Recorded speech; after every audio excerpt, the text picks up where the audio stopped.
o ya está legalizado el matrimonio gay, porque no hay ningún impedimento para que dos personas del mismo sexo se puedan amar, y además que no lo rige la Constitución para prohibir tales cosas. En Argentina, en Buenos Aires, en la ciudad de Buenos Aires, ya se legalizaron los matrimonios homosexuales, y en más de 5 estados de la Unión Americana. En México está la Cámara de Senadores y los legisladores con una propuesta en la que están estudiando la posibilidad de que en México también se acepte el matrimonio entre 2 mujeres, entre 2 hombres, y además que puedan ellos adoptar niños. Todo esto que estamos viendo ser sacudido con tantos problemas y confusos morales, éticos, que si la clonación, que la iglesia tiene opinión sobre la clonación, qué debemos hacer con las fertilizaciones in vitro, cuándo se permite el divorcio, cuándo no se permite el divorcio. Todas estas preguntas, cuestionamientos de carácter ético, moral y espiritual, ¿quién va a decirnos esta es la verdad absoluta? Un psiquiatra tiene una opinión, un sociólogo tiene otra opinión, un político tiene otra opinión, y el mundo está debatiendo alrededor de verdades relativas. No puede haber ningún sistema de verdades absolutas, porque no hay ninguna religión ni ningún sistema político que pueda decir esto es una verdad absoluta. Las únicas verdades absolutas se encuentran en la Biblia.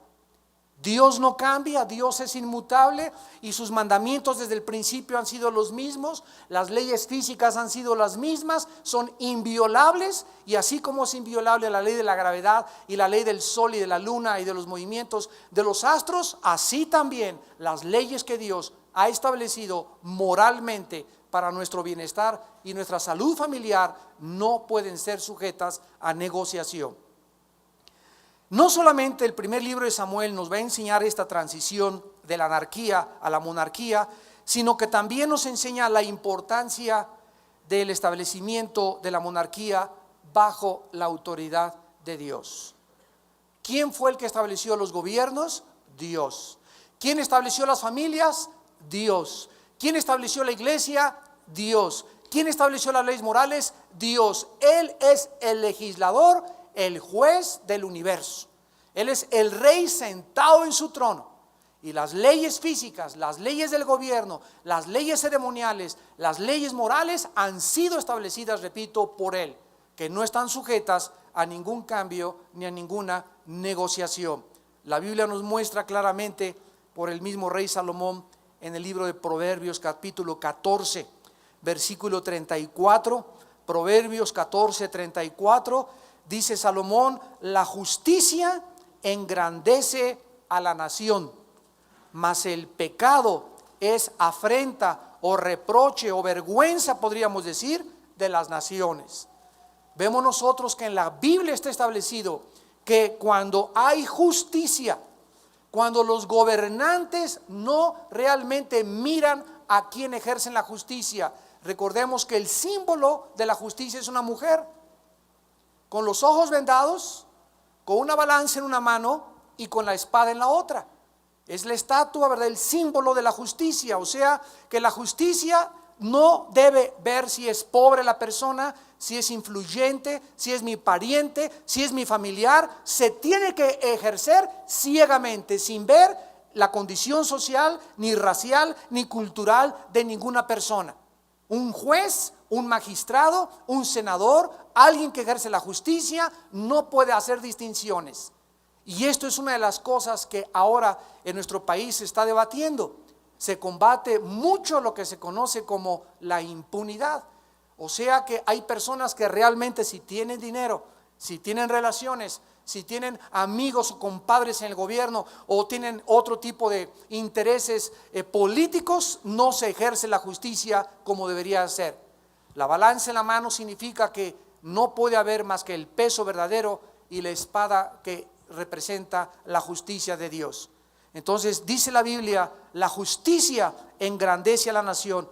Una nación donde no hay justicia, donde se pisan los derechos de los ciudadanos, donde ya no se puede ejercer verdaderamente la libertad, el derecho a la propiedad privada y el derecho que tenemos de expresarnos de una forma moderada, comenzamos nosotros a ver que las maldiciones comienzan a atacar esa nación. El pecado es afrenta, reprocho, vergüenza de las naciones. Dice en Proverbios 16, versículo 12: abominaciones a los reyes, hacer impiedad, porque con justicia será firmado el trono. Dios dice ahora a todos los gobernantes del mundo, a todos los gobernadores, a todos los que se encuentran en autoridad y en eminencia, claramente, que si esas personas no son justas, no van a permanecer delante de sus ojos. Porque Dios ama la justicia, sigue la justicia y lucha por la justicia. Y estos hombres que han recibido un poder delegado por Dios, necesitan recordar esto, que la Biblia establece los principios de la justicia humana. 3 propósitos principales vamos a encontrar en el primer y segundo libro de Samuel. Veamos en primer lugar el propósito histórico. Este libro nos va a registrar la transición de una era corrupta, anárquica, que se conoce como el libro de los jueces, a la era de la monarquía. El libro de los jueces es el libro más oscuro del Antiguo Testamento.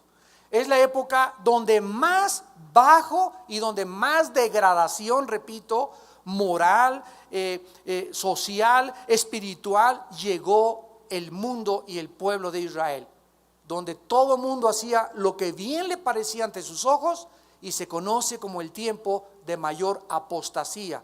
Apostatar significa salirse del camino o desviarse de la verdad. En segundo lugar, en el propósito histórico vamos a ver el comienzo de la monarquía, mostrando de qué manera Dios establece y dirige la monarquía desde su inicio.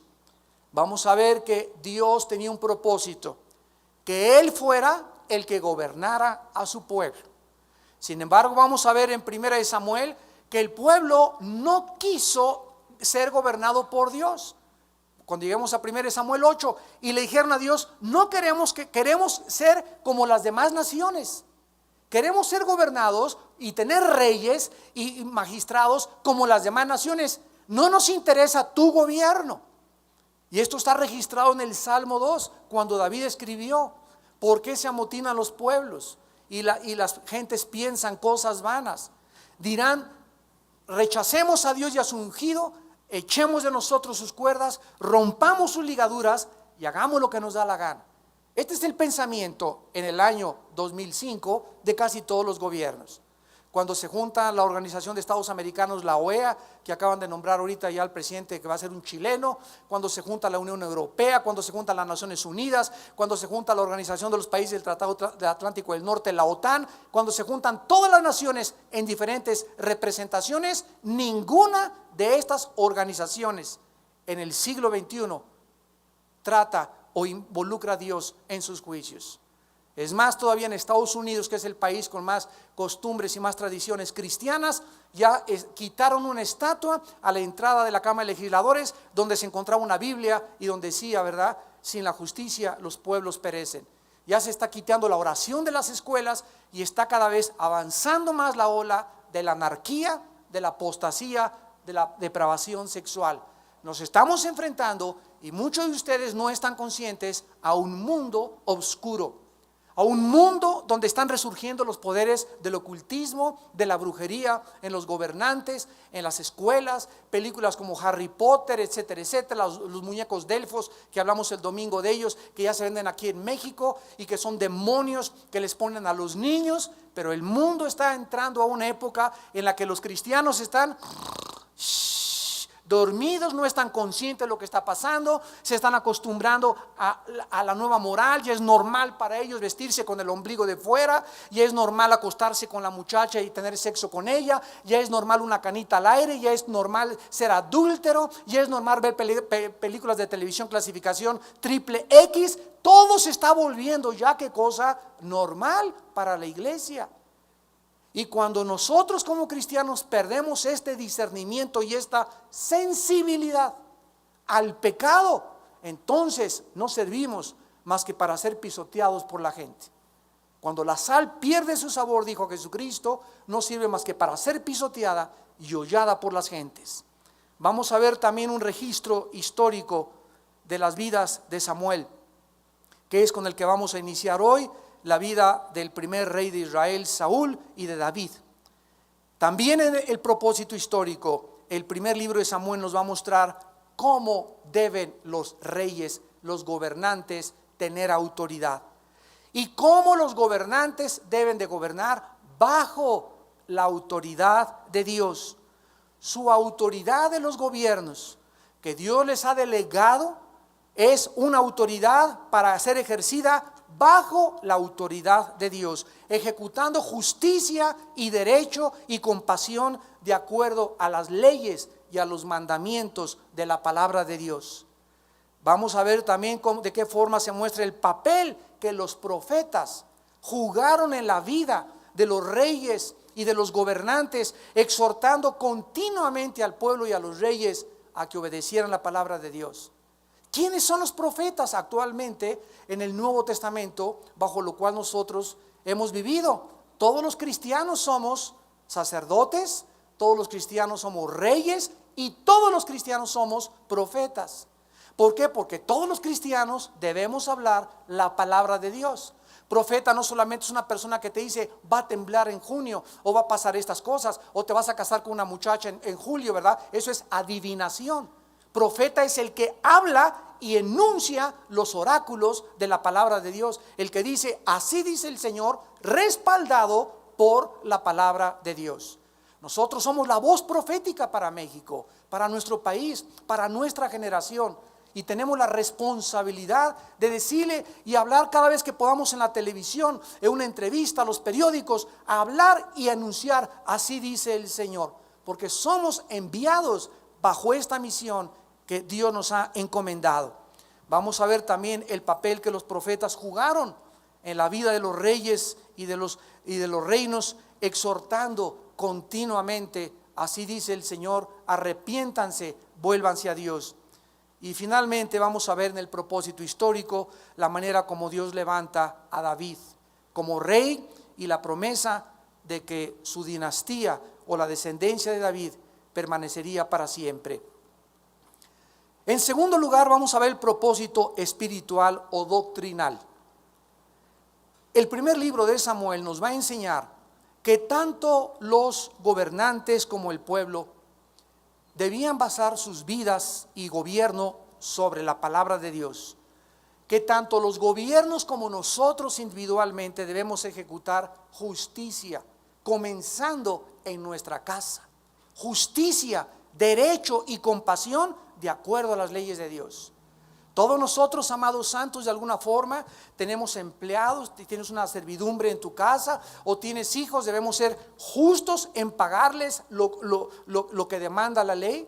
A las personas que tienen prestaciones, dárselas de acuerdo a la ley, no explotar a nuestros obreros, no explotar a la persona porque pues como hay muchos afuera buscando trabajo de taxista y yo tengo 2 carros, me vas a trabajar 2 turnos y me vas a dar este dinero y a ti solamente te va a quedar ese dinero. Nosotros tenemos que ser justos para ser bendecidos por Dios.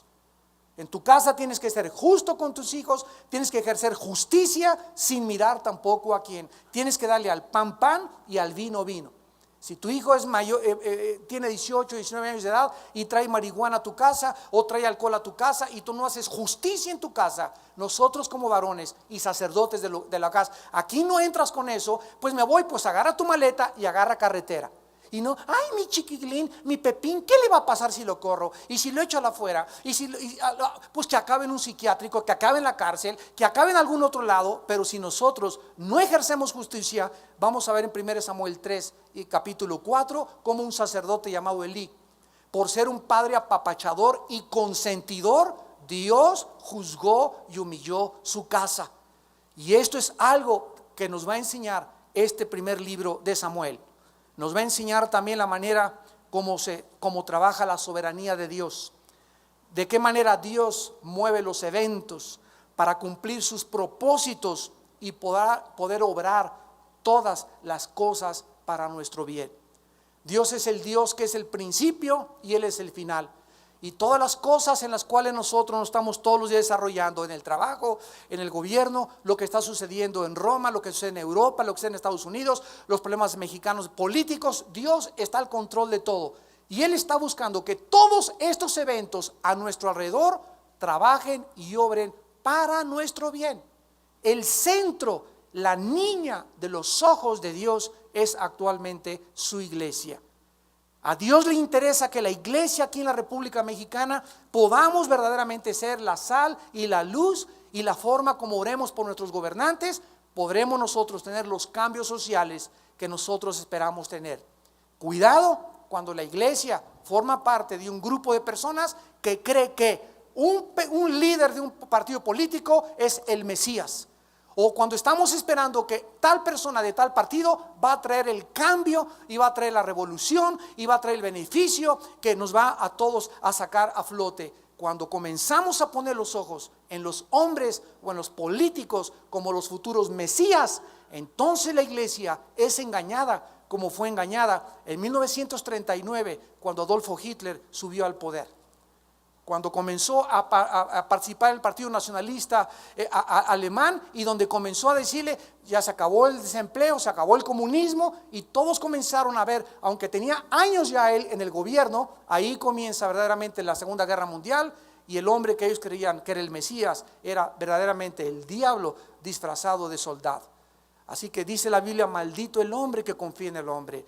No pongamos la esperanza en ningún hombre, no pongamos la esperanza en ningún partido, en ningún gobierno. Oremos por el que está, oremos por todos los gobernantes. La única esperanza que tenemos se llama Jesucristo. Y no hay ninguna otra esperanza hasta que Cristo regrese para que Él instituya y establezca la paz milenial. Y finalmente Dios nos va a mostrar también en este libro de qué manera tan maravillosa y sobrenatural contesta las oraciones, como esta mujer que vamos a comenzar a estudiar llamada Ana, que era estéril, que no podía tener hijos, que vivía en una familia disfuncional, donde había depravación sexual, donde había bigamia, etcétera, etcétera. Y esta mujer se pone a orar y le derrama su corazón a Dios, y Dios manda a través de ella el primer profeta llamado Samuel, que sería la voz que llamaría a los reinos y a la conciencia a volverse a Él. Y finalmente, este primer libro nos va a enseñar que todo lo que una sociedad siembra, esa sociedad recoge. Este principio lo tenemos en Gálatas: lo que el hombre siembra, tarde o temprano lo tenemos que recoger. Las personas que ejecutan justicia van a recibir justicia, y las personas que vivan vidas justas y vidas santas van a recoger en su vida justicia, paz y prosperidad. A ti ni a mí nos puede ir en la vida más que lo que hemos sembrado ayer, antier y la semana pasada.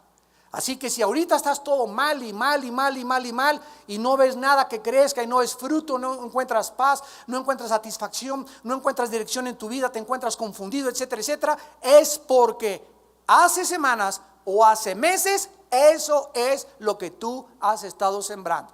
No has querido oír la palabra de Dios, has cerrado tus oídos a la sabiduría de Dios, no has escuchado la voz de tu pastor, la voz de los profetas, la voz del consejero, la voz de la hermana, te has cerrado y has querido tú a caminar en la vida de acuerdo a lo que bien te parece ante tus ojos. Esto es vivir en anarquía total. No eres Dios, yo no soy Dios. No podemos nosotros creer que podemos regir nuestra vida de acuerdo a lo que nosotros creemos que es bueno y que es malo. Para eso Dios nos dejó su norma y su palabra, para que supiésemos exactamente que Él es el que nos puede decir qué es bueno y qué es malo. Muy bien, abramos pues en 1 Samuel capítulo 1 en esta tarde y veamos de qué forma se inicia el establecimiento de la monarquía o del reinado de los reyes mediante un nacimiento sobrenatural, donde nace un hombre llamado Samuel, que es de donde se deriva el nombre del primer y segundo libro de Samuel, que significa Shimuel en el hebreo, pedido al Señor. La palabra Samuel significa pedido al Señor. Hubo un varón de Ramataim de Sofim, del monte de Efraín, que se llamaba Elcana, hijo de Jeroam, hijo de Liu, hijo de Tou, hijo de Suf, efrateo. Y tenía él dos mujeres, el nombre de una era Ana y el de la otra Penina. Y Penina tenía hijos, mas Ana no los tenía. Todos los años aquel varón subía de su ciudad para adorar y para ofrecer sacrificios a Jehová de los ejércitos en Silo, donde estaban dos hijos de Eli, Ofni y Fines, sacerdotes de Jehová. Y cuando llegaba el día en que Elcana ofrecía sacrificio, daba Penina su mujer a todos sus hijos y a todas sus hijas, a cada una su parte. Pero Ana daba una parte escogida porque amaba a Ana, aunque Jehová no le había concedido tener hijos. Y su rival la irritaba, enojándola y entristeciéndola, porque Jehová no le había concedido tener hijos. La sociedad de los tiempos en los cuales nos estamos introduciendo se había corrompido, repito. Se había depravado cuando nació Samuel. El pueblo se había totalmente desviado hacia la inmoralidad, hacia la rebelión, la injusticia, la violencia, el abuso a las mujeres, crímenes diversos, compromiso espiritual y social y mucho libertinaje sexual. Pero en medio de esta sociedad inmoral y anárquica había ciertas familias que aún vivían con Dios y sus vidas demostraban que sí se puede vivir en medio de tantas tinieblas y de tanta corrupción y de tantas presiones filosóficas y morales, sí se puede vivir en santidad. Tenemos a José también en Génesis como en Egipto, a Daniel en Babilonia. En fin, no hay ninguna justificación ni ninguna excusa para poder decir es que no puedo crecer porque toda mi familia no me deja, y mi familia son brujos, o mi familia son muy religiosas, o mi familia son ateas. No hay nadie en nosotros con ninguna excusa para poder decirle a Dios, yo no crezco, no florezco por tal o cual situación o medio ambiente, porque más grande es dentro de nosotros el que está en nosotros que el que está en el mundo. En medio de esta sociedad vemos pues a una de estas personas llamada Ana, la futura madre del profeta Samuel. Vemos que sus padres eran bígamos y eran carnales y se conformaban con las costumbres y modas y moral y cultura de sus días. El chulo de Elcana tenía dos mujeres.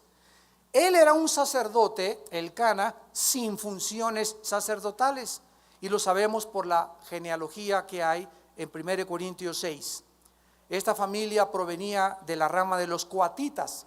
Recordamos los que hemos estado estudiando el libro de los Números los domingos, que los coatitas eran parte de los levitas encargados de transportar el tabernáculo y descendían de la tribu de Leví, descendientes de músicos que servían en el tabernáculo y en el templo. Veamos rápidamente en Primera de Crónicas capítulo 6.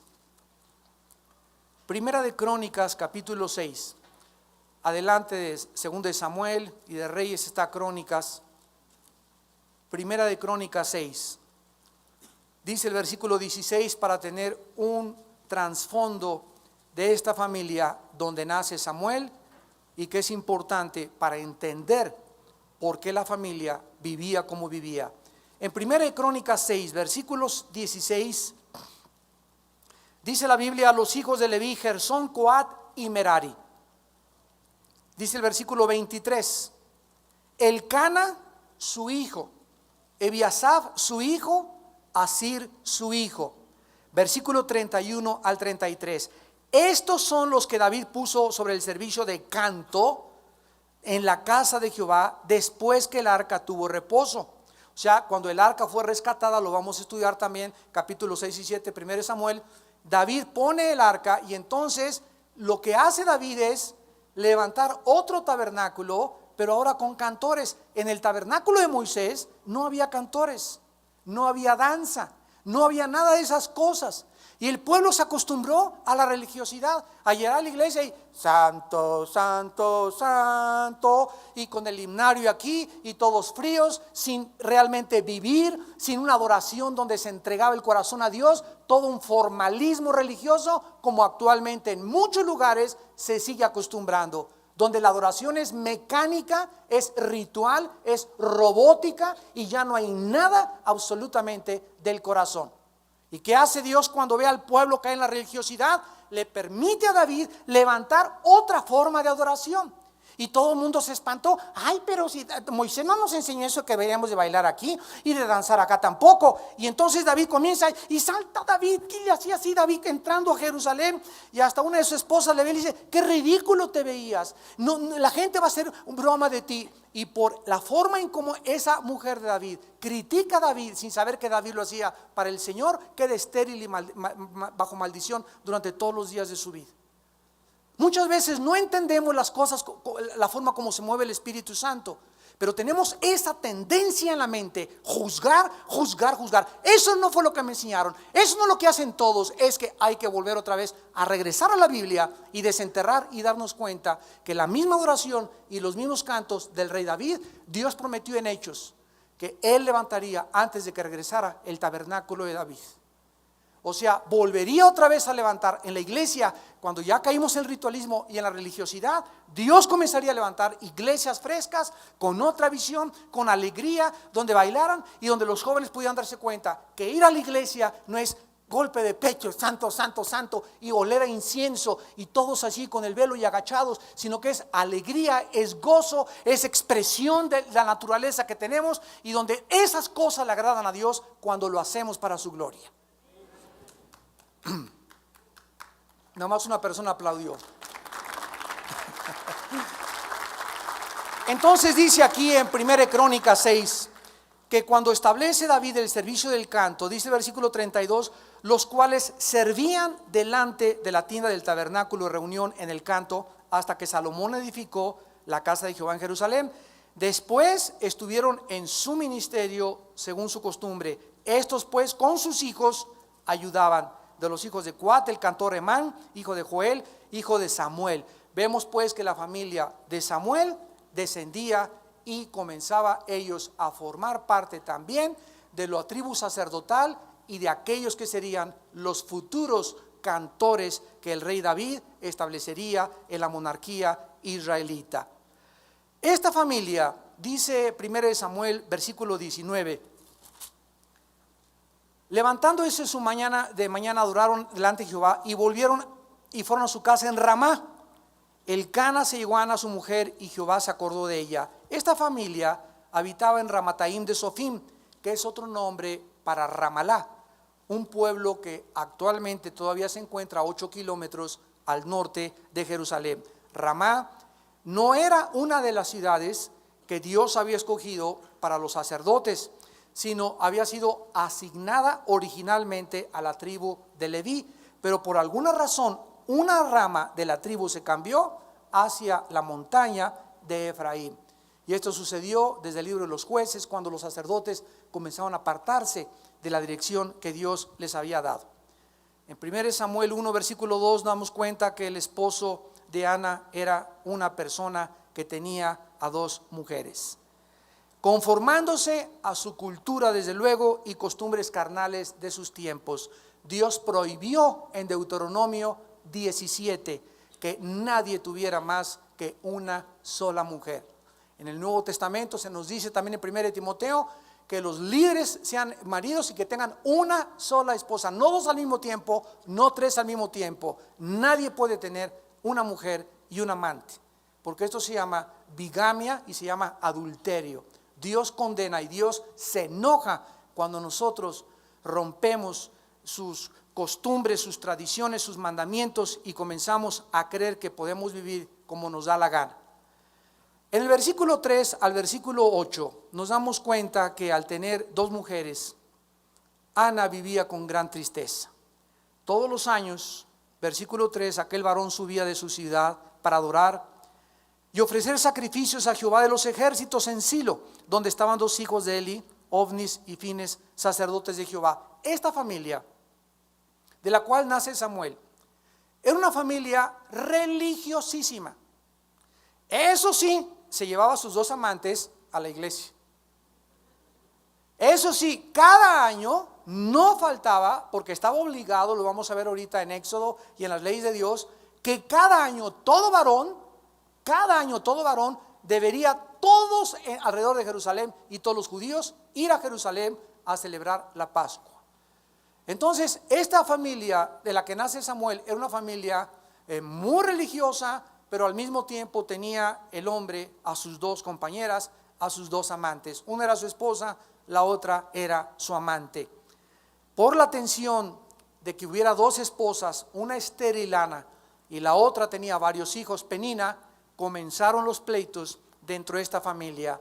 Samuel nace dentro de una familia disfuncional, una familia donde hay adulterio, donde hay bigamia, donde hay fornicación, donde hay hipocresía religiosa, donde hay amargura, porque Ana vivía amargada, ya que la otra amante de su esposo le reprimía, la recriminaba, se burlaba de ella, la humillaba porque ella era estéril y no podía tener hijos. Aunque eran devotos y religiosos, eran hipócritas en el servicio a Dios. Todos los varones, dice en Éxodo 34, 23, se les obligaba a ir una vez a las fiestas cada año. Y la devoción que tenía Ana a Dios no la perdió. Al mismo tiempo que esta mujer vivía amargada, humillada, Señor, ¿por qué no puedo tener hijos, Dios mío? Era una grande afrenta en aquellos tiempos que una mujer no tuviera hijos, porque regularmente todos se casaban para tener hijos y para que perpetuaran el apellido de la familia Richelieu y para que pudieran también realmente demostrar que eran bendecidos por Dios. Se les olvidó que Jehová es el que cierra las matrices. Es de Dios el dar hijos y es de Dios el permitir que no nazcan los hijos. Y muchas veces hay familias que no tienen hijos y Dios es la voluntad de Dios. Y hay personas, como vimos el domingo, que no se casan. Todos tenemos un llamado diferente. Pero la presión de la sociedad, ya tienes 25 años, se te está yendo el camión, chiquita, y a ver si te casas, ya a los 30 no, y a los 30 no vas a encontrar a nadie, a los 35 menos, y ahí está la presión de la gente que se tiene que cumplir conforme a todas las costumbres de la sociedad, y se tienen que casar, y si no se casan, te comienzan a ver como rarito o como discípulo de Juan Gabriel. Esta familia que estaba dividida religiosamente, ¿verdad? Era la bigamia causada por Elcana, y esta era la razón devastadora por lo cual Ana no podía realmente vivir y tener paz.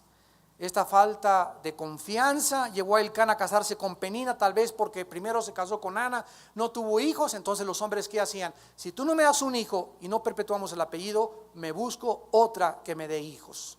Era la costumbre machista de aquellos tiempos y todavía se continúa también. El dolor de Ana crecía cada vez más y más. Dice el versículo 5, a Ana se le daba una parte escogida porque Elcana amaba a Ana, aunque Jehová no le había concedido tener hijos. Se pone y se enfatiza la soberanía de Dios. Era Jehová el que no le había permitido tener hijos. Últimamente, ¿quién fertiliza el esperma y el óvulo de la mujer en la matriz de la mujer? Dios, ¿verdad? Él es el Dios de la fertilización. Él es el que tiene el control de los espermas humanos, de los varones. Él es el que tiene el control de la formación de todo. Él es el que puso el software, el programa, el disquete en cada esperma y en los cromosomas de la mujer para que se determinara: ese niño va a ser güero, va a ser prietito, va a ser chaparrito, va a ser alto, el corazoncito, el hígado, todo absolutamente, de acuerdo a la Biblia, está controlado y regido por Dios, de acuerdo al Salmo 139. En el versículo 9 al 18 dice la Biblia que entonces se levantó Ana después de que hubo comido y bebido en Silo, y mientras el sacerdote Elí estaba sentado en la silla junto a un pilar del templo, ella con amargura de alma oró a Jehová y lloró abundantemente. Recordamos que esta familia cada año iba a Jerusalén, y en uno de esos viajes a Jerusalén, Ana se presentó en el tabernáculo y ya no aguantó más. Estaba su alma demasiado cargada. Ella pudo haber seguido amargada o pudo haber derramado y echado toda su ansiedad sobre Dios, sabiendo que Dios tiene cuidado de nosotros. Y lo mismo nos pasa a todos nosotros. podemos llegarnos a cargar tanto con un problema, y tanto con un problema, y tanto con un problema, que el problema del hijo, de la hija, del negocio, del familiar, etcétera, etcétera, nos puede verdaderamente hundir en depresión y en amargura. Y por ese problema amargar a los demás, y por ese problema ya no ver una ventana y cree que ya no salgo con este problema, es demasiado, o con el esposo, y comenzar a cerrar todas las posibles rayos de luz que puedan penetrar del cielo, diciéndonos: acuérdate que yo estoy en el cielo y estoy al control de la situación. Entrégame a tu hijo, entrégame a tu hija, entrégame a tu esposo. Pon tus ojos en mí, dice Jesús. No pongas tus ojos en las cosas de aquí de la tierra, porque te hundes. Cuando Pedro le dijo a Cristo: Pedro, camina sobre el agua, Pedro comenzó a caminar sobre el agua. Y cuando no vio a Jesús y vio el mar, se comenzó a hundir.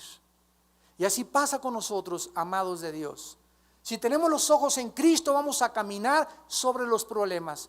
Quitamos los ojos de Cristo. Ay, el problema. Ay, no hay dinero. Ay, no hay trabajo. Mi hijo está en las drogas. Mi hija se fue a la prostitución. Ya pasó esto. Ya pasó aquello. Ay, ay, ay, ay. Y te comienzas a lamer tus heridas y a convertirte en víctima. Te hundes y nos hundimos. Y no es justo, porque tenemos que seguir viviendo. Y no te van a pasar 5 años de tu vida amargado, y nunca has tenido el problema y puro sufrir, y nunca has podido salir de ese hoyo, porque no quieres creer que la provisión del Espíritu Santo dentro de nosotros se le llama el Consolador. Híncate cuando estés bajo esta situación de agobio, de depresión, de cosas que no aguantas. Híncate y entrégaselo a Dios. Hay muchas veces que nosotros quisiéramos controlar las circunstancias y quisiéramos tener control de lo que va a pasar mañana, y control de la caída del peso, y control del gobierno, y control de nuestros hijos, y control de nuestro matrimonio, y nosotros no tenemos control de nada. De nada. No somos dioses. Yo siempre le digo a Dios: Padre Santo, yo no soy Dios para cambiar a esta persona. Yo no soy Dios para convencer a ese hijo. Yo no soy Dios. No somos Dios, Padre, yo no soy Dios. Ese es tu trabajo, Señor. Es tu responsabilidad. A mí dime solamente qué quieres que yo haga. Es todo lo que te pido. Pero tú eres el que tiene el poder, el que tiene el control, el que está sentado en su trono en el universo. Y Ana fue lo que hizo. Ella no quiso toda su vida pasarse como una mujer amargada. Ay, no puedo tener hijos, y ya ves Dios, y yo soy buena, y esta que me está echando la bronca, y esta que ve las telenovelas, y esta que tiene, y anda para arriba y para abajo, y se la lleva a mi esposo hasta que es que tengo, y yo aquí todavía echadota, y le hago la media a los huevos con chorizo. Y ella no cayó en ese círculo vicioso de depresión. Ella derramó su alma delante de Dios. Ahora, la situación era tan grave en el tabernáculo que era una costumbre que mucha gente llegara borracha. Era tal depravación y tal apostasía, como en muchas religiones que vamos a ver, van a su iglesia y le cantan y bailan y por aquí para allá, afuera de la iglesia, con la pacha de tequila aquí atrás. O en drogas llegan a la iglesia, o llegan borrachos a la iglesia, y era una costumbre, ¿verdad?, en la que se profanaba el nombre del Señor. Ana estaba tan conmovida espiritualmente que cuando comenzó a orar, el sacerdote Elí creyó que estaba borracho. Y es cuando le dice en el versículo 10, ¿verdad?, derrama con amargura su alma y hace voto a Jehová. Versículo 11 diciendo: Jehová de los ejércitos, si te dignares mirar a la aflicción de tu sierva y te acordares de mí, y no te olvidares de tu sierva, sino que dieres a tu sierva un hijo varón, yo lo dedicaré a Jehová todos los días de su vida, y no pasará navaja sobre su cabeza. Mientras ella oraba largamente delante de Jehová, Elí estaba observando la boca de ella. Recordamos que Elí era el sumo sacerdote en aquellos tiempos del tabernáculo. Pero Ana hablaba en su corazón, y solamente se movían sus labios y su voz no se oía, y Elí la tuvo por ebria. Entonces le dijo Elí: ¿hasta cuándo estarás ebria? Digiere tu vino. Y Ana le respondió diciendo: no, Señor mío, yo soy una mujer atribulada de espíritu. No he bebido vino ni sidra, sino que he derramado mi alma delante de Jehová. No tengas a tu sierva por una mujer impía, porque por la magnitud de mis congojas y de mi aflicción he hablado hasta ahora. El sacerdote le dijo: vete en paz, y el Dios de Israel te otorgue la petición que le has hecho. Y él le dijo: halle tu sierva gracia delante de tus ojos. Y se fue la mujer por su camino y comió, y no estuvo más triste. Nos damos cuenta que cuando el sacerdote se da cuenta que esta mujer no estaba borracha, sino que realmente estaba derramando su espíritu, ella le dice: soy una mujer atribulada, tengo un problema grandísimo, pero yo quiero dejar aquí mi problema. ¿Y qué hace Ana a Dios? Oh Dios, yo te pido un hijo para mí. ¿Eso dijo? No. Hay muchas personas que quieren: yo quiero tener un trabajo. Y si yo nos contestara, nos preguntara: ¿para qué? Para que ni siquiera, si ahorita no me diezmas, ¿quieres que te dé un trabajo mucho mayor para que seas más avaro? Quiero casarme ya. ¿Para qué? ¿Para entregarme a tu esposa a mí? No, para que sea para mí, para llevármela yo conmigo a Cancún. Quiero tener una novia. ¿Quiero tener un novio? ¿Para qué te contesta Dios? Pues porque me siento solita. Entonces, cuando nosotros pedimos y pedimos mal, Santiago 4, Dios no nos los concede. Dios responde a la oración que es para su gloria. Padre, quiero una novia. ¿Para qué? Contésteme, hable. Señor, porque quiero comenzar a prepararme para ser líder y comenzar a discipularla y hablarle de ti. Te va a traer a la hermana Britney Spears. Ah, ¿verdad?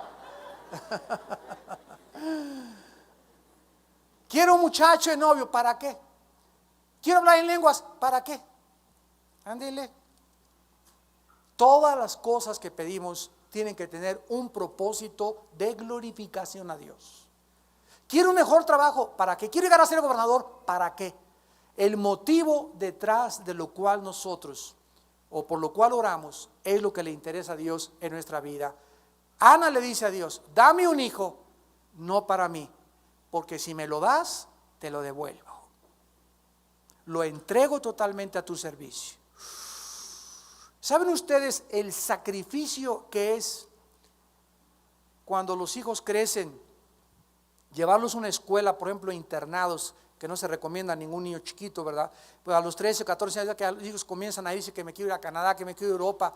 Y nosotros los hemos criado, les hemos cambiado los pañales, y de repente entregar a nuestros hijos a su destino y entregarlos a una escuela, o que me quiero ir a Europa, estudiar 3 años y separarnos de ellos tanto tiempo. Los otros que somos padres sabemos qué doloroso es ese momento, donde nos abrazamos en el avión, donde agarra el avión su hijo o mi hijo y se va, o tu hija, a un país extraño, y quién sabe por cuántos meses lo vamos a volver a ver.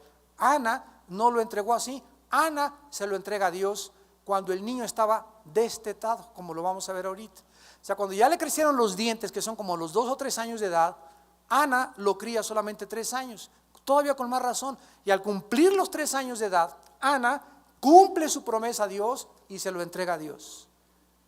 Y esta es la razón por la cual Dios nos muestra que Él contesta nuestras oraciones.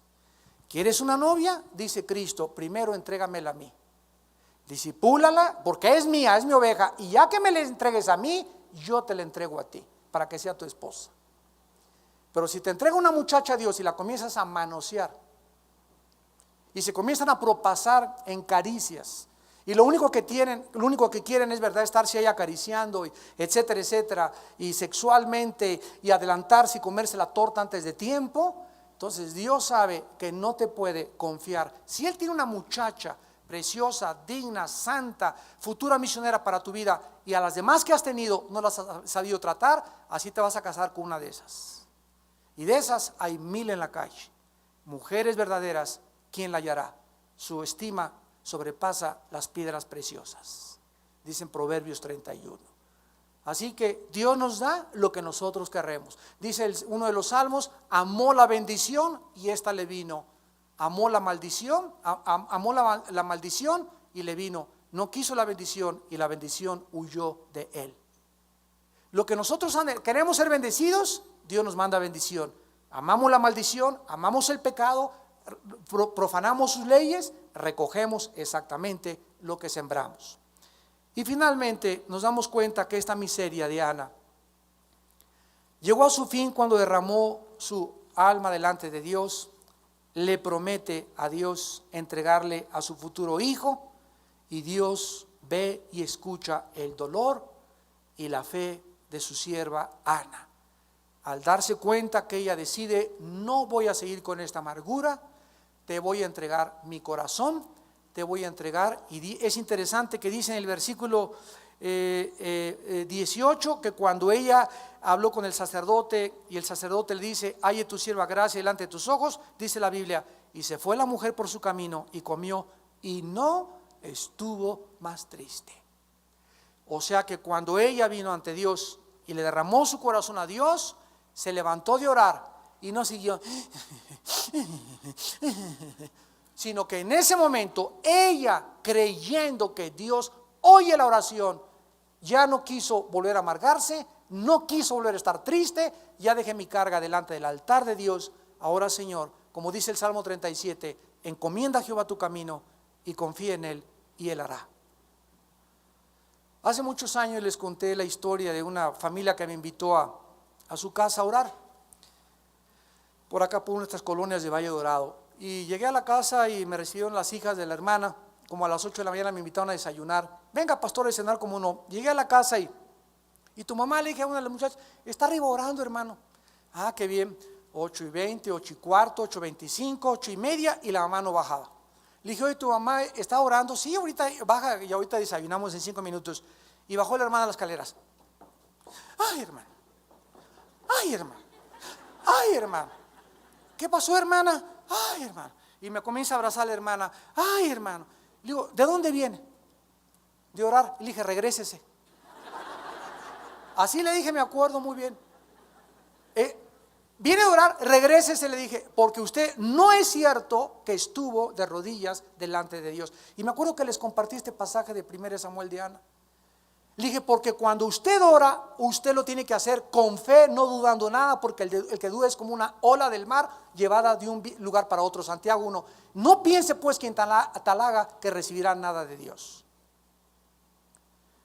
¿Qué cosa que hago? Cuando usted se hinque a orar, señora, crea que usted realmente le entregó ya su problema a Dios, a su hija, a su hijo, y levántese y ya estése tranquila, lávese la cara, alégrese, gócese y no esté más triste. Es la única forma de demostrar que realmente creemos que Dios contesta la oración. Pero no salgas aquí, tuvimos una reunión de oración ahorita antes de la conferencia y la tenemos todos los martes. No creas que cuando vienes aquí a orar, ay, y te vas igual que como tú entraste, no vas a recibir nada de Dios. O la oración cambia y transforma y crees que Dios te escuchó y que ya no tienes por qué estar triste porque Dios de alguna forma va a solucionar tu problema, o realmente vives en incredulidad. Finalmente, ¿verdad? Ana mantiene su promesa con Dios. Dice el versículo 21, subió del varón Elcana con toda la familia a ofrecer a Jehová el sacrificio acostumbrado. Pero Ana no subió, sino dijo a su marido: yo no subiré hasta que el niño sea destetado, para que lo lleve y sea presentado delante de Jehová y se quede allá para siempre. Versículo 23, es tremendo. Y Elcana, su marido, le respondió: haz lo que bien te parezca, quédate hasta que lo destetes, solamente que cumpla Jehová su palabra. Y se quedó la mujer y crió a su hijo hasta que lo destetó, y después que lo hubo destetado, lo llevó consigo con 3 becerros, un efa de harina, una vasija de vino, lo trajo a la casa de Jehová en Silo, y el niño era muy pequeño. Aquí sucede algo extraordinario. Los hombres, de acuerdo a la ley en Deuteronomio, podían anular los votos de la mujer. O sea, por ejemplo, si la mujer decía: padre, te prometo esto, que te voy a entregar este hijo, y el esposo le decía: no, yo no voy a entregar ese hijo porque es mío también, la mujer no podía más que someterse al esposo. Cualquier promesa que la mujer hiciera podía ser rota e invalidada por el esposo con la bendición de Dios. Y cuando nos damos cuenta que Ana tiene el único hijo, el único niño con Elcana, y Elcana amaba a Ana aunque fuera estéril, y Ana le da un hijo, y Ana le dice: pues ahora este hijo que hemos tenido, mi amor, se lo vamos a entregar a Dios, no va a ser ni para ti ni para mí, Él pudo haber dicho: de ninguna manera, ese niño lo quiero aquí y rompo y anulo totalmente tus votos. Y dice la Biblia en el versículo 23 que el Cana le respondió: haz lo que bien te parezca. Esto se llama gracia de Dios, donde ha agradado tanto el corazón de Ana a Dios que la pone en favor con su marido. Y el marido le dice: yo te apoyo, entreguemos a nuestro hijo al Señor. Vio tanta devoción en su esposa Elcana y tanta entrega y tanto amor a Jehová que no pudo más que realmente ablandar su corazón y decirle: pues lo vamos a entregar. Porque repito, él no había hecho el voto, era su hijo y él podía también mantenerlo cerca de él. Y entonces dice el versículo 25 para terminar: mataron el becerro y trajeron el niño a Elí, o sea, el sumo sacerdote que en Jerusalén presidía el templo. Y ella dijo: oh Señor mío, vive tu alma, Señor mío, yo soy aquella mujer que estuvo aquí junto a ti orando a Jehová. Por este niño oraba y Jehová me lo dio lo que pedí. Yo pues lo dedico.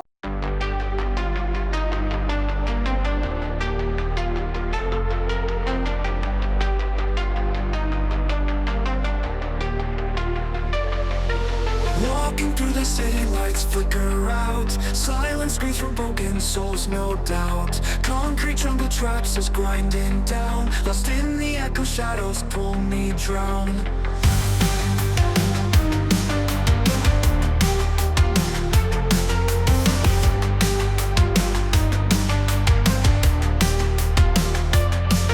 Streetlights buzzing, whispers in the dark. Neon shadows glowing, leaving marks. Pavement breathes our stories, old and cold. Past and future twisting, all unfold. We are lost in neon nightmares. Ghosts of dreams, electric flares. Running fast but going nowhere. In the maze we live in despair.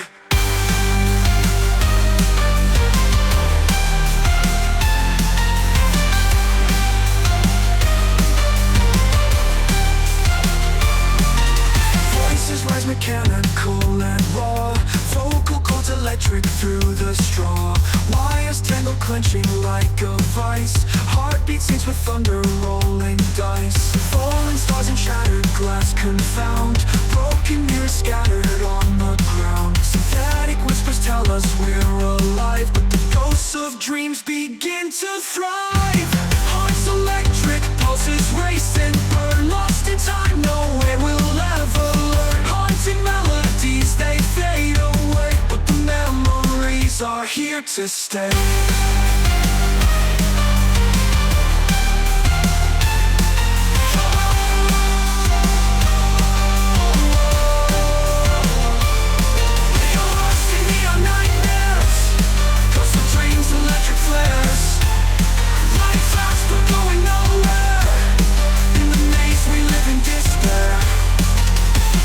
In the distance, a flicker of light.